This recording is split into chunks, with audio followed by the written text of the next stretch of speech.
Facebook, Instagram, WhatsApp వెనుక ఉన్న meta company ఇప్పుడు భారత్లో తన తొలి ఏఐ డేటా సెంటర్ ఏర్పాటు చేయబోతోంది. అది కూడా రిలయన్స్ తో కలిసి. ఈ ప్రాజెక్టు కోసం వందల కోట్ల రూపాయలు పెట్టుబడులు, భారీ విద్యుత్ వినియోగం, వేలాది ఉద్యోగాల అవకాశాలు ఉన్నాయని చెబుతున్నారు. కానీ మెటా భారత్ ను ఎందుకు ఎంచుకుంది? ఇప్పటి వరకు మెటా తన ఏఐ ఇన్ఫ్రాస్ట్రక్చర్ కోసం ఎక్కువగా అమెరికాపైనే ఆధారపడింది. కానీ ఇప్పుడు మొదటిసారి భారతదేశంలో పెద్ద ఏఐ డేటా సెంటర్ ఏర్పాటు చేయడానికి అడుగు వేసింది. ఈ డేటా సెంటర్ గుజరాత్ లోని జామ్నగర్ లో నిర్మించబడుతుంది. ఇక్కడ ఒక ప్రశ్న, డేటా సెంటర్ అంటే అసలు ఏమిటి? చాలా మంది పెద్ద భవనం అనుకుంటారు, కానీ నిజానికి ఇది లక్షల కోట్ల డేటాను నిల్వ చేసే ఏఐ మోడళ్లను నడిపించే సూపర్ కంప్యూటర్లు సముదాయం. మీరు ChatGPT, మెటా ఏఐ లేదా ఇతర ఏఐ టూల్స్ ఉపయోగించినప్పుడు మీ ప్రశ్నకు సమాధానాలు ఇవ్వడానికి వెనుక పనిచేసేది ఇలాంటి డేటా సెంటర్స్ నే. అంటే ఏఐ యొక్క అసలు గుండె ఇవే. ఇప్పుడు అసలు షాక్ ఏమంటే, ఈ డేటా సెంటర్ ప్రారంభ దశలోనే 168 మెగావాట్స్ సామర్థ్యంతో నిర్మించబడుతోంది. 168 మెగావాట్స్ అంటే ఎంత పెద్దదో తెలుసా? చిన్న పట్టణాలకు సరిపడే విద్యుత్ స్థాయికి సమానం. అయితే మెటా ఎందుకు రిలయన్స్ తో చేతులు కలిపింది? దానికి 3 ప్రధాన కారణాలున్నాయి. భూమి, విద్యుత్. భారత్ లో రిలయన్స్ యొక్క ఇన్ఫ్రాస్ట్రక్చర్ శక్తి. మెటా దగ్గర ఏఐ టెక్నాలజీ ఉంది, రిలయన్స్ దగ్గర ఇన్ఫ్రాస్ట్రక్చర్ ఉంది.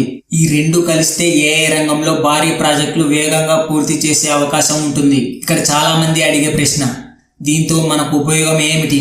సమాధానం, ఉద్యోగ అవకాశాలు. డేటా సెంటర్ నిర్మాణంలో engineers, electricians, cooling system experts, network professionals, cyber security teams వేలాది మంది అవసరం అవుతారు. అంతేకాదు డేటా సెంటర్ చుట్టూ cloud companies, startups, AI services కంపెనీలు కూడా రావచ్చు. దీంతో పరోక్షంగా మరిన్ని ఉద్యోగాలు ఏర్పడే అవకాశం ఉంది. ఇంకో ఆసక్తికర విషయం, మెటా యొక్క ప్రసిద్ధి లామా ఏఐ మోడల్స్ కూడా భవిష్యత్తులో భారతీయ ఇన్ఫ్రాస్ట్రక్చర్ మీద మరింత ఆధారపడే అవకాశం ఉందని విశ్లేషకులు భావిస్తున్నారు.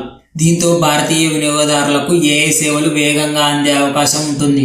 రెస్పాన్స్ టైమ్స్ తగ్గొచ్చు, కొన్ని సేవలు మరింత స్థానికీకరించబడొచ్చు. కానీ అసలు పెద్ద కథ ఇక్కడే మొదలవుతుంది. మెటా మాత్రమే కాదు, మైక్రోసాఫ్ట్, గూగుల్, అమెజాన్ లాంటి దిగ్గజాలు కూడా భారత్ లో ఏఐ ఇన్ఫ్రాస్ట్రక్చర్ విస్తరణపై దృష్టి పెడుతున్నాయి. అంటే ప్రపంచ ఏఐ కంపెనీలు భారత్ ను కేవలం మార్కెట్ గా కాకుండా ఏఐ నిర్మాణ కేంద్రంగా కూడా చూడడం ప్రారంభించాయి. ఇది చాలా పెద్ద మార్పు. మరొక ప్రశ్న, భవిష్యత్తులో ఇలాంటి ఏఐ డేటా సెంటర్స్ తెలుగు రాష్ట్రాలకు వస్తాయా? ప్రస్తుతం ఖచ్చితంగా చెప్పలేం, కానీ హైదరాబాద్ ఇప్పటికే ఏఐ హబ్ గా వేగంగా ఎదుగుతోంది. అందుకే AI, cloud computing, data analytics, cyber security, networking వంటి స్కిల్స్ నేర్చుకునే వారికి రాబోయే సంవత్సరాలలో మంచి అవకాశాలు ఉండొచ్చు. ఈ రోజు వచ్చిన మెటా ప్లస్ రిలయన్స్ వార్త ఒక డేటా సెంటర్ వార్త మాత్రమే కాదు, భారత్ ఏఐ సూపర్ పవర్ అవ్వడానికి మరో అడుగు అని కూడా చెప్పొచ్చు. మీ అభిప్రాయం ఏమిటి? మెటా భారత్ లో ఏఐ డేటా సెంటర్ నిర్మించడం వల్ల నిజంగా ఉద్యోగాలు పెరుగుతాయా, లేదా ఇది కేవలం పెద్ద కంపెనీలకే లాభమా? మీ అభిప్రాయాన్ని కామెంట్ లో చెప్పండి. ఏఐ టు ఈజీ కోసం ఇలాంటి తాజా ఏఐ వార్తలతో మళ్ళీ కలుద్దాం. ఇక్కడ పైన లింక్ ఉంది కదా, ఈ వీడియోస్ చూడండి, సూపర్ ఉంటాయి. Thank you, bye.